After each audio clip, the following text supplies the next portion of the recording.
अयोध्या नगरीत 22 जानेवारी रोजी श्री रामप्रभू यांच्या मूर्तीचा प्राणप्रतिष्ठा सोहळा मोठ्या उत्साहाने भक्तिमय वातावरणात संपन्न होणार असून सोहळ्याचे आपण साक्षीदार व्हावे या दृष्टीने संपूर्ण देशभरात घरोघरी गावागावात मंदिर परिसराची स्वच्छता करून भजन कीर्तन नामस्मरणाचे आयोजन करण्यात येणार आहे। या भव्य दिव्य आणि नयनरम्य सोहळ्यासाठी प्रत्येक भारतीयांनी उपस्थित राहावे, तसेच आपल्या गावात दीपोत्सव साजरा करावा।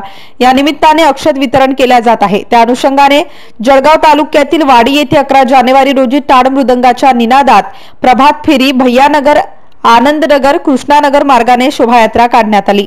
शोभायात्रेदरम्यान चौकात रांगोळी सजावट करून जय श्रीरामचा जयघोष करण्यात आला। यावेळी वाडी खुर्द नगरी दुमदुमून गेली होती। मोठ्या भक्तिभावाने श्री रामप्रभू यांच्या प्रतिमेचे भाविकांनी स्वागत केले। यावेळी घरोघरी जाऊन भाविकांना प्राणप्रतिष्ठा सोहळ्याचे अक्षत वितरण करण्यात आले। या शोभायात्रा कार्यक्रमाचे नियोजन संदीप डब्बे सौ रेणुका डब्बे यांनी केले होते। यावेळी आशा माटे, कल्पना राजपूत, गीता निंबाडकर, सुजेता वाढे, सीमा वाढे, मालती सावरकर, वंदना भटकर, अवंतिकाताई भोंगाडे, मंगला तडे, मीरा डब्बे, सरला मानकर, सुनंदा पिंजरकर, उषाताई काकडे, सविता जाधव, इतर महिला पुरुष मोठ्या संख्येने सहभागी झाले होते।